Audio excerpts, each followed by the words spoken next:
The Second World War had ended less than 2 decades earlier, yet the peace that followed was uneasy and fragile. Two nations now dominated global power: the United States, the Soviet Union. Each possessed nuclear weapons powerful enough to destroy entire cities. Each believed the other intended to shape the future of the world in its own image. What had begun as political rivalry hardened into something far more dangerous. By the early 1960s, both superpowers had built vast nuclear arsenals. Strategic bombers stood ready on constant alert. Intercontinental missiles waited in underground silos. Submarines carrying nuclear warheads moved quietly beneath the oceans. Military planners described the balance with a chilling phrase: mutually assured destruction. If either side launched a nuclear attack, the other would respond with overwhelming force. Victory would be impossible, survival uncertain. The Cold War had created a world where the ultimate weapons could never truly be used. Europe stood directly on the front line of that confrontation. Nowhere was the division clearer than in Berlin. The German capital had been split between East and West since the end of the war. Yet for years, people could still move between the two halves of the city. Tens of thousands of East Germans crossed into the Western sector, seeking greater freedom and opportunity.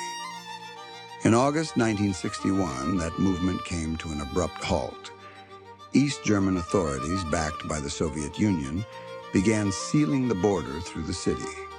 Soldiers unrolled coils of barbed wire across streets that had once carried ordinary traffic.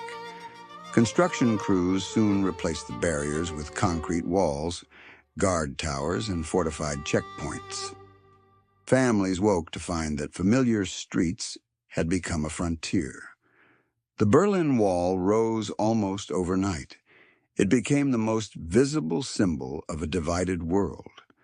The rivalry between the superpowers extended far beyond Europe. Across Asia, Africa, and Latin America, governments were pressured to choose sides as Washington and Moscow competed for influence and alliances. That competition reached its most dangerous moment in October 1962. American reconnaissance flights over Cuba photographed Soviet missile installations under construction. The images revealed launch sites capable of striking cities across the United States. The discovery stunned Washington. President John F. Kennedy ordered a naval quarantine around the island, preventing additional Soviet military shipments from reaching Cuba. American nuclear forces moved to heightened alert as military commanders prepared for the possibility of war. For 13 tense days, the world watched as Soviet ships moved toward the American blockade line. Diplomats rushed between capitals searching for a way to defuse the crisis. For a moment, nuclear conflict seemed possible. Behind closed doors, both governments searched for a compromise that would avoid catastrophe without appearing to surrender. The agreement that followed removed the Soviet missiles from Cuba. The United States quietly agreed to withdraw its own missiles from Turkey. The immediate danger passed. Yet the confrontation left a lasting impression on both sides. Leaders in Washington and Moscow now understood how close their rivalry had come to disaster. Soon afterward, the two governments established a direct communications link between the White House and the Kremlin. The famous hotline intended to prevent misunderstandings during future crises. In 1963, the United States and the Soviet Union also joined other nations in signing the Partial Test Ban Treaty, the first international agreement limiting nuclear weapons testing.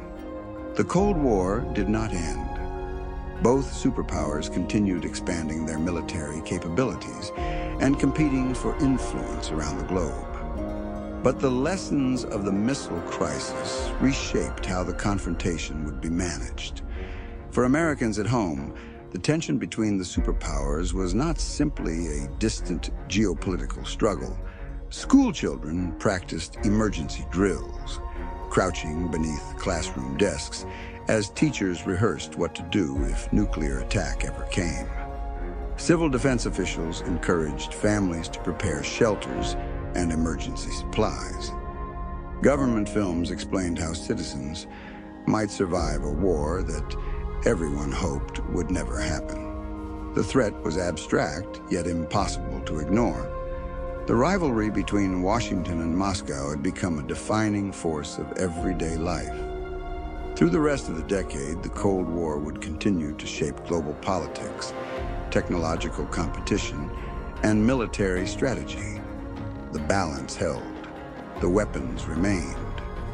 And for millions of people living through the 1960s, the possibility of global conflict lingered just beneath the surface of ordinary life.